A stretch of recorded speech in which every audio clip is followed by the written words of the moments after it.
Assalamualaikum warahmatullahi wabarakatuh. Perkenalkan, saya perwakilan dari kelompok 3 akan menjelaskan tentang ANOVA satu arah. Apa sih itu ANOVA satu arah?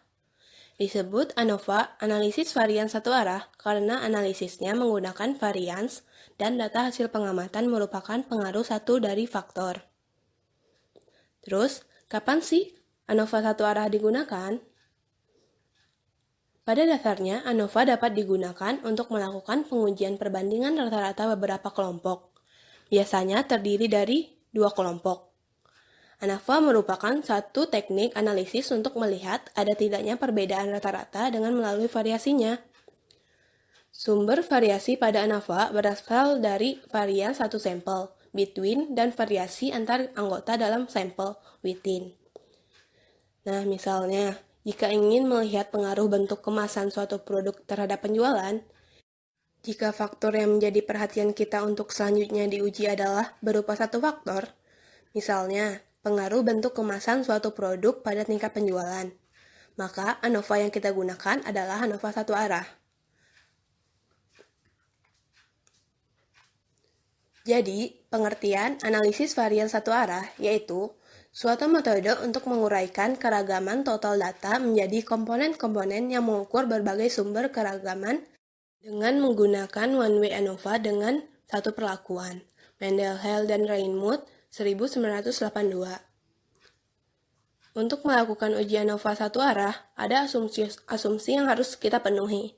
Apa aja sih asumsi yang harus kita penuhi dalam ANOVA satu arah ini? Yang pertama, yaitu data yang digunakan adalah data yang berdistribusi normal, karena akan digunakan statistik uji F. Dan uji analisis satu arah selalu memiliki daerah penolakan di sebelah kanan dari ekor kurva distribusi F. Lalu, varians atau ragamnya bersifat homogen, di mana hanya terdapat satu estimator untuk variasi dalam sampel, berarti harus dilakukan uji homogenitas. Selanjutnya, masing-masing sampel bersifat independen.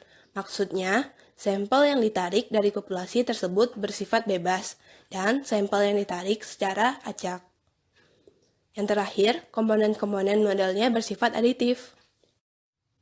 Selanjutnya, ada penjelasan tentang uji normalitas, homogenitas variasi, dan independensi. Yang pertama yang akan kita bahas yaitu uji normalitas. Uji asumsi normalitas digunakan untuk mengetahui apakah data yang diteliti berdistribusi normal atau tidak. Nah, metode yang dapat kita gunakan yaitu metode uji C-square, Kolmogorov, Smirnov, satu sampel, dan lainnya. Terus, yang kedua, ada uji homogenitas variasi. Uji homogenitas digunakan untuk mengetahui apakah beberapa variasi populasi adalah sama atau tidak. Metode yang dapat kita gunakan yang pertama, uji Bartlett dengan pendekatan distribusi normal dan uji Lenif, tidak dengan pendekatan distribusi normal. Yang ketiga, ada uji independensi. Uji independensi digunakan untuk mengetahui nilai residual dan data setiap pengamatan suatu percobaan harus saling bebas, baik di dalam perlakuan itu sendiri, within group, atau di antara perlakuan, between group. Nah, yang harus kita perhatikan dalam uji independensi. Yang pertama, data pengamatan harus bebas satu sama lain. Terus yang kedua, perlakuan diberikan kepada unit eksperimen secara acak atau random. Nah, di sini ada tabel ANOVA satu arah. Nah, ini maksudnya yaitu nilai dari subjek pertama untuk perlakuan pertama. Terus, ini untuk nilai subjek pertama untuk perlakuan kedua. Ini untuk nilai subjek pertama untuk perlakuan ketiga, sampai nilai untuk subjek pertama untuk perlakuan ke-K. Lalu, T1 itu maksudnya yaitu total dari perlakuan ke-1, T2 untuk total dari perlakuan kedua, dan TK untuk total dari perlakuan ke-K. Notasi ANOVA satu arah di sini ada XIJ, pengamatan ke J untuk level perlakuan ke I dari faktor A, mu I, rata-rata nilai dari level perlakuan ke I, I-nya di sini yaitu 1, 2, sampai K. Selanjutnya ada keterangan. Nah, dapat kita lihat nih.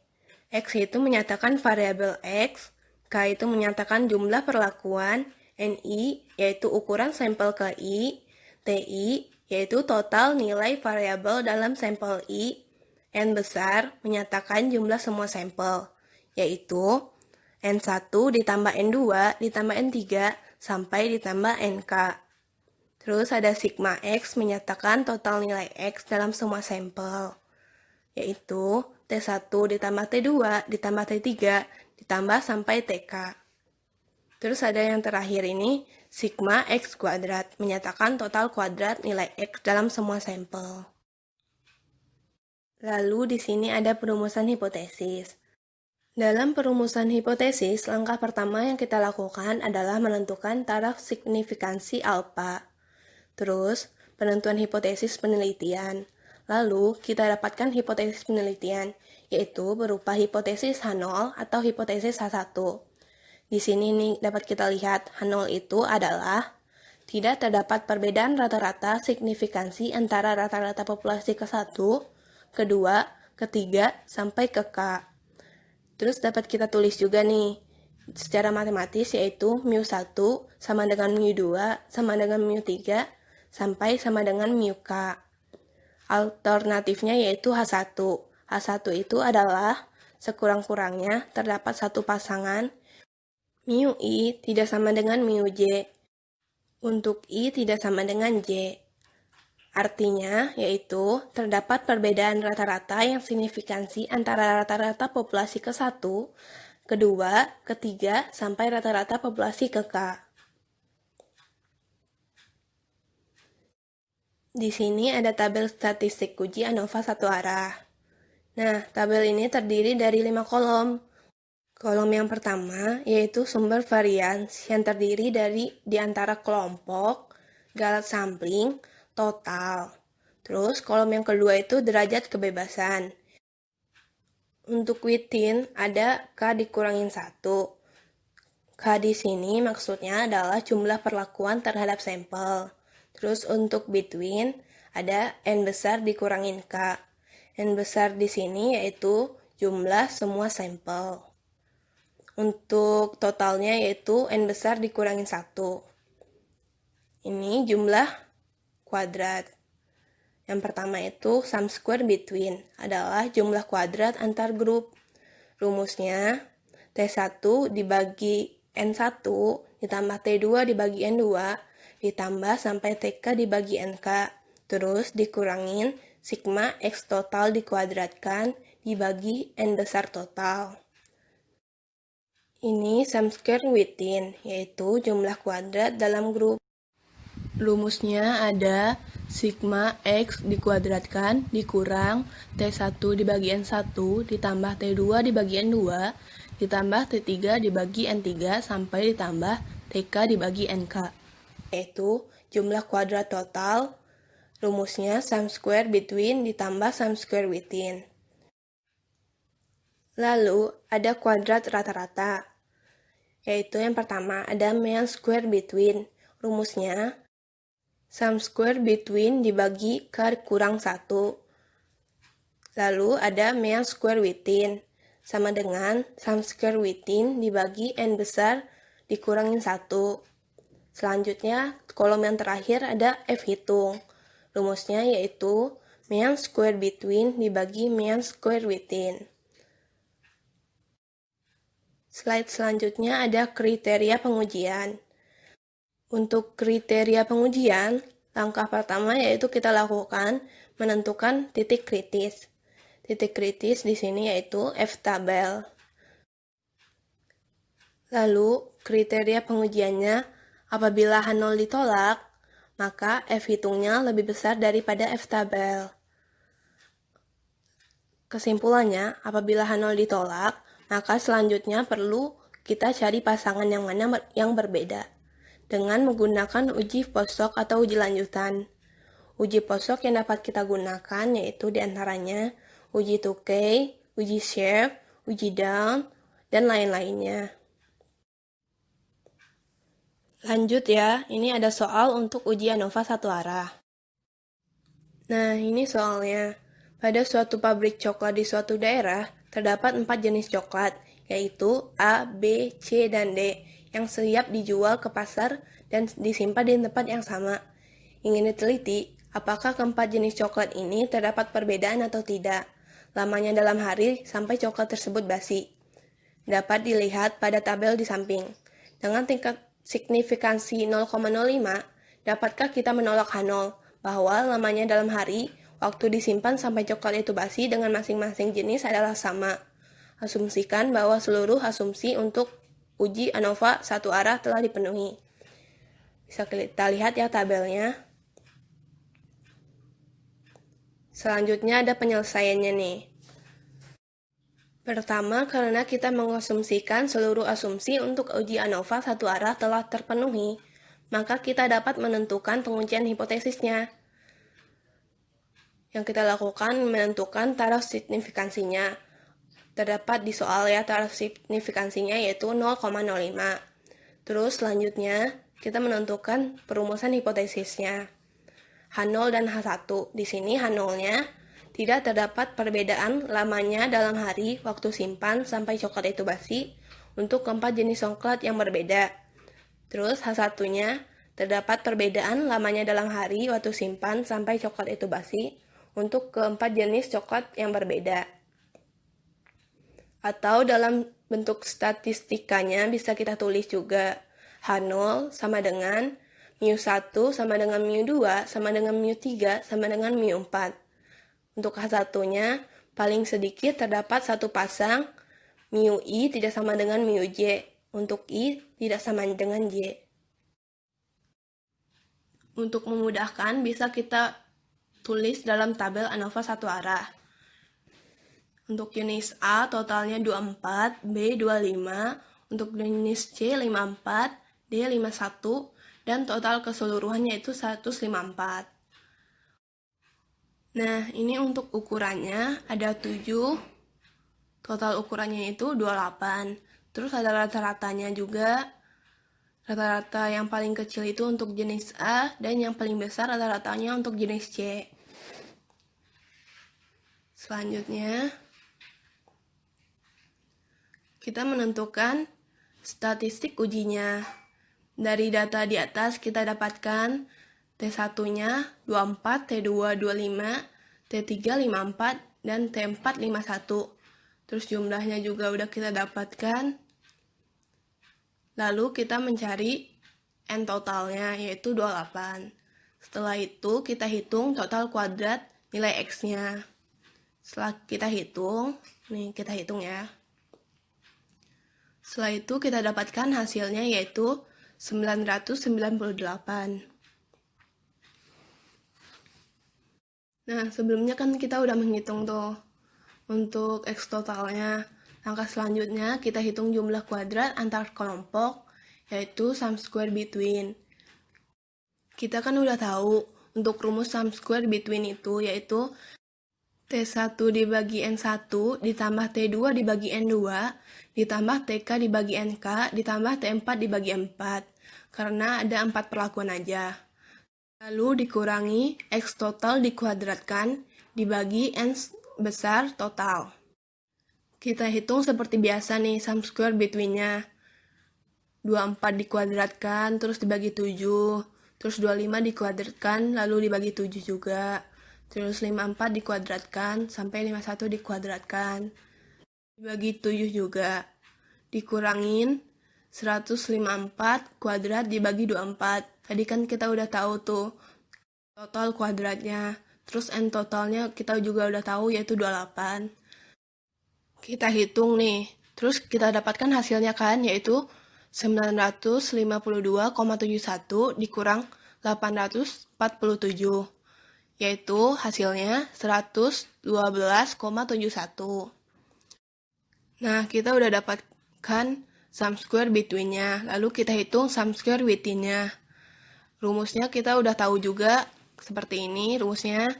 Terus, lalu kita hitung seperti biasa, yaitu 998 dikurangin 959,71. Lalu kita dapatkan hasilnya 38,29. Karena kita udah tahu nilai sum square between dan sum square within-nya, kita bisa mencari nilai mean square between dan mean square within. Rumusnya kita juga udah tahu, habis itu tinggal kita masukin aja angkanya, kita dapatkan 112,71 dibagi 3. Nah, hasilnya itu setelah kita hitung yaitu 37,57. Untuk nilai mean square within-nya kita dapatkan 38,29 dibagi 24. Hasilnya yaitu 1,60. Selanjutnya yaitu kita hitung F hitungnya. Di mana rumusnya mean square between dibagi mean square within sama dengan 37,57 dibagi 1,60. Jadi kita dapatkan F hitungnya yaitu 23,48. Setelah kita tahu nilai-nilainya nih, kita bisa input ke dalam tabel uji ANOVA satu arah. Nah, tabel yang seperti kita bahas tadi nih, derajat bebasnya ada 3 untuk between dan 24 untuk within.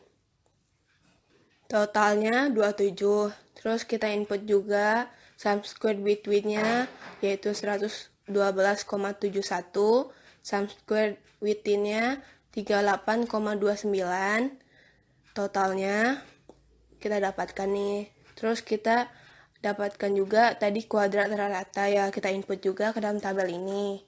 Terus saya hitungnya kita input juga. Setelah kita mendapatkan nilai-nilai sebelumnya, kita bisa mencari titik kritisnya dengan mengambil taraf signifikansi 5% atau 0,05. Kita mendapatkan F tabelnya yaitu 3,01. F tabel ini bisa kita lihat di tabel F atau bisa kita cari juga menggunakan Excel. Setelah kita dapatkan F tabelnya nih, terus kita bandingkan dengan F hitungnya. Karena F hitung sama dengan 23,48 lebih besar dari nilai kritis F tabel yaitu 3,01, maka kita menolak H0. Selanjutnya kita tarik kesimpulan berdasarkan kriteria pengujian keputusannya yaitu menolak H0. Hal ini mempunyai makna bahwa terdapat cukup bukti yang mengklaim bahwa perbedaan lamanya dalam hari waktu simpan sampai coklat itu basi untuk keempat jenis coklat yang berbeda. Maka dari itu kita harus mencari perbedaannya menggunakan uji lanjut. Uji lanjut yang kita gunakan di sini yaitu uji 2K. Untuk uji 2K, yang pertama kita menentukan taraf signifikansinya, yaitu sama dengan 0,05. Terus kita tentukan hipotesisnya. Di sini kita ada 6 hipotesis. H0, mu C sama dengan mu A, terus mu C sama dengan mu B, mu C sama dengan mu D, lalu mu D sama dengan mu A, mu D sama dengan mu B, mu B sama dengan mu A. Lalu kita dapatkan kontras antar jenis coklatnya. Kontras antar jenis coklat di sini kita dapatkan dengan mengurangi rata-rata tiap jenis. Yang pertama kan kita udah nentuin hipotesisnya yaitu mu C sama dengan mu A. Maka rata-rata C kita kurangkan dengan rata-rata A. Kita dapatkan hasilnya yaitu 4,28. Untuk selanjutnya kita lakukan hal yang sama. Kita dapatkan rata-ratanya nih. Terus bisa juga kita tulis ulang dengan tabel. Ini kita dapatkan tabelnya ya. Urutannya udah. Langkah selanjutnya kita tentukan nilai kritisnya. Yaitu di sini kita menggunakan rumus Q dikali akar mean square within dibagi N. Terus Q itu alpha dikali V, K. Alfanya udah kita tahu 0,05. V ini yaitu galak samplingnya. K untuk perlakuannya. Untuk mean square within-nya kan kita udah cari tadi. Udah dapet. Lalu kita cari nilai dari galat sampling, perlakuan. Ini bisa kita lihat di tabel 2K. Kita hitung seperti biasa saja, maka kita dapatkan hasilnya 1,872. Dengan membandingkan nilai kontras dengan nilai kritis, HSD 2K menunjukkan adanya 4 nilai kontras yang lebih besar daripada nilai kritis HSD, yaitu C1, C2, C4, dan C5, di mana di sini nilai kontrasnya lebih besar daripada nilai kritisnya. Maka kita dapatkan perbedaannya di sini. Nah, ini kita lihat kan perbedaannya. Mu C tidak sama dengan mu A, mu C tidak sama dengan mu B, mu D tidak sama dengan mu A, mu D tidak sama dengan mu B. Yang sama itu mu C sama dengan mu D, terus mu B sama dengan mu A. Jadi kita simpulkan, berdasarkan perhitungan dengan uji 2K, dapat ditarik kesimpulan bahwa coklat jenis C dan D memiliki waktu tahan lama lebih baik dibandingkan dengan coklat jenis A dan B. Sekian tentang penjelasan ANOVA satu arah. Kurang lebihnya mohon dimaafkan. Terima kasih.